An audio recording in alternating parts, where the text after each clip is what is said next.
नवरात्रि का उपवास और भूखी सास। सास ने पकड़ ली थी नवरात्रि के उपवास रखने की जिद। 9 माताओं के लिए 9 दिन व्रत रखूंगी। मैया की भक्ति में शक्ति है।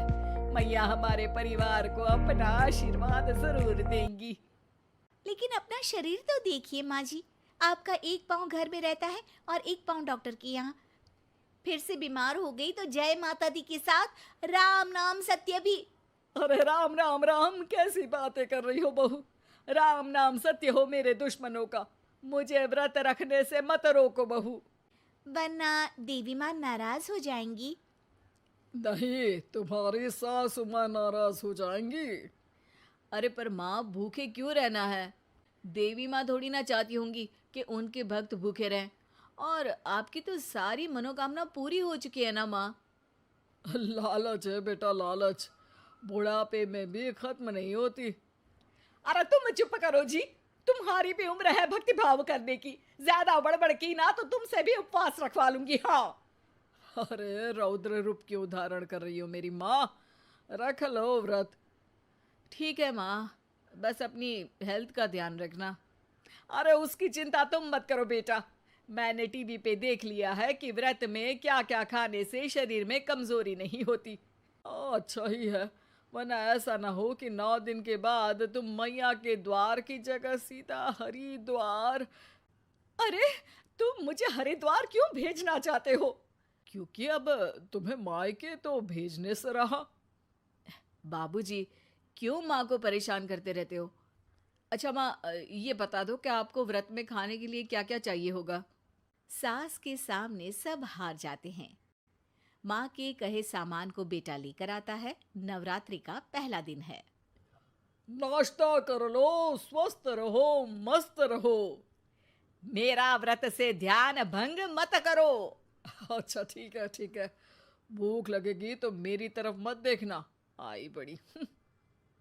तुम कोई खाना हो जो तुमको देखूंगी। आए बड़े। माँ जी, ये लीजिए आपका फरियाली मिक्सचर। इससे व्रत नहीं टूटेगा। अरे इतना सा? दिन भर भूखी रहने वाली हूँ, थोड़ा तो और ला दे। पर ये सब तो सपोर्ट के लिए होता है ना माँ जी, पेट भर के थोड़ी ना खाना होता है। करवा चौथ का व्रत नहीं रख रही हूँ जो कुछ ना खाऊं पीऊं। हाँ यार, ये तो मैंने सोचा ही नहीं।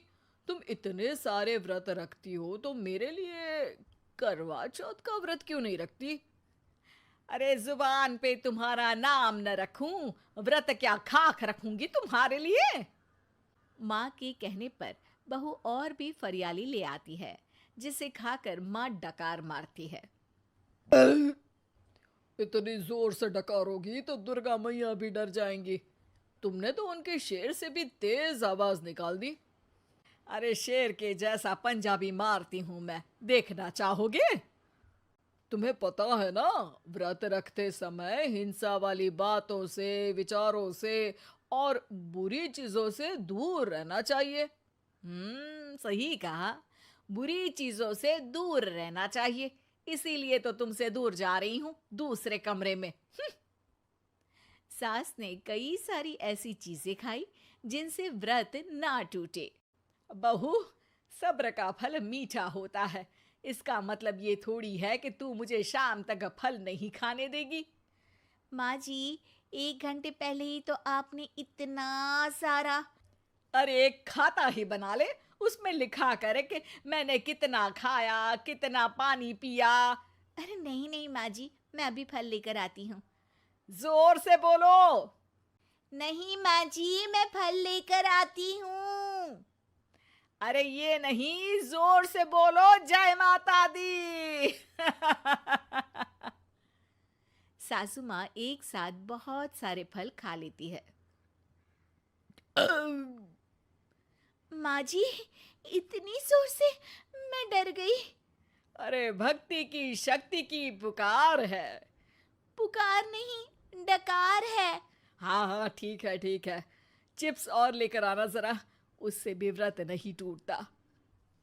माँ जी, आज ही सब खत्म हो जाएगा, नाश्ते का ही टाइम है। अरे ठीक है ना बेटा, मैं अब कुछ खाऊंगी ही नहीं, तुझे इतनी तकलीफ है तो। नहीं नहीं माँ जी, मेरा मतलब था कि उपवास में सिर्फ इतना खाना चाहिए जितना शरीर के लिए सही रहे। स्वाद के लिए खाने से तो अच्छा है कि उपवास ही मत रखो। माता जी की कृपा तो वैसे भी बनी ही रहती है। अरे वाह बहू वाह! एक ढोलक और हारमोनियम भी लेकर आना और प्रवचन करने लग जा। श्री श्री 108 बहु ईश्वरी माता। माँ जी, मैं आपके लिए चिप्स लेकर आती हूँ। बहू की सही सलाह को भी सास नजरअंदाज कर देती है। थोड़ी देर में बहू सास को चिप्स लाकर दे देती है। आलू की चिप्स, आहा मजा आ गया। आलू किसी भी सब्जी में चला जाता है। आलू पनीर, आलू पालक, आलू टमाटर, आलू भिंडी और तो और पराठे में भी चला जाता है। वैसे ही इंसान को भी हर स्थिति में आलू जैसा होना चाहिए। थोड़ी देर में वहां ससुर जी आते हैं। क्या चिप्स खा रही हो? अरे नहीं जी। दिख तो चिप्स ही रही है।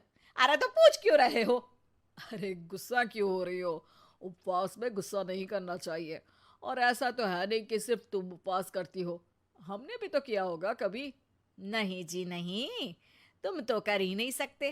तुम उपवास में भी भेजा खाओगे और भेजा खाने से उपवास टूट जाता है। अच्छा थोड़ी सी चिप्स मुझे दे दो, मन ललचा रहा है। नहीं, उपवास के लिए है। तुम अपना खाना खा लेना जो भी बने।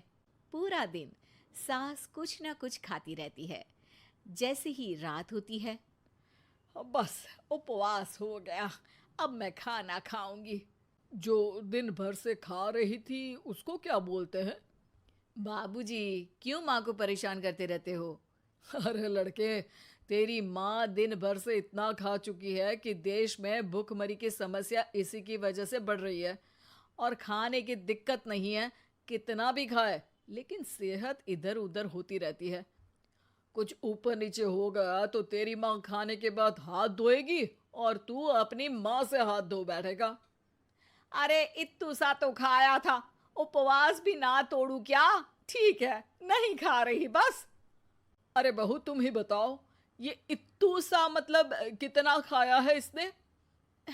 ना जी ना, मैं कुछ नहीं बोलूंगी। खाना दे रहे हो या नहीं, या 9 दिन बिना जल के उपवास रख लूं? देने के लिए धमकी अच्छी है, सुनने में भी डरावनी लग रही है, पर जैसे तुम्हारी जुबान में स्वाद का खून लगा है ना, तुम भूखी नहीं रह पाओगी। मैं कसम खाती हूँ जी। अरे देखो, कसम भी खाओगी तुम। अरे कुछ और दे दो इसको खाने को। ये ले, दाल चावल खा ले बस। डॉक्टर भी कहते थे कि माँ को आए दिन पेट से जुड़ी समस्या रहती है। बस इसी के लिए घर वाले पहले उन्हें उपवास नहीं करने दे रहे थे, लेकिन जब उपवास करने दिया तो माँ ने इतना फरियाली खाया कि घर वालों की चिंता बढ़ा दी। और जैसा कि घर वालों को डर था, अगले दिन उनकी तबीयत खराब भी हो गई। डॉक्टर को बुलाना पड़ा। अरे जितनी बार आप बीमार होते हो उस हिसाब से तो मुझे एक क्लिनिक आपके घर में ही खोल लेना चाहिए। या फिर क्लिनिक में ही इनका एक अलग कमरा बनवा देते हैं डॉक्टर साहब। बाबूजी, पिताजी, मेरे जनक, क्यों हमेशा मजाक करते रहते हो? डॉक्टर साहब, माँ का पेट खराब है। क्या खाया था? जो मिला जो दिखा सब कुछ। अरे बस भी करो जी। बस तो तुमको करना था खाते वक्त। देखिए, खाना अच्छी बात है और उपवास भी आदमी को रखते रहना चाहिए, लेकिन तब जब शरीर लायक हो। पहले दिन ही बीमार हो गई तो 8 दिन कैसे होगा? आप व्रत मत रखो और खाने पीने पे ध्यान दो। मैं गोलियां दे रहा हूँ। आप भी कुछ खाने को ही दे रहे हो? हाँ, इससे जल्दी ठीक हो जाएंगी, समझ गई हैं आप? अब तो ठीक ही होना है ना मुझे। जोर से बोलो। जय माता दी। जय माता दी। जय माता दी।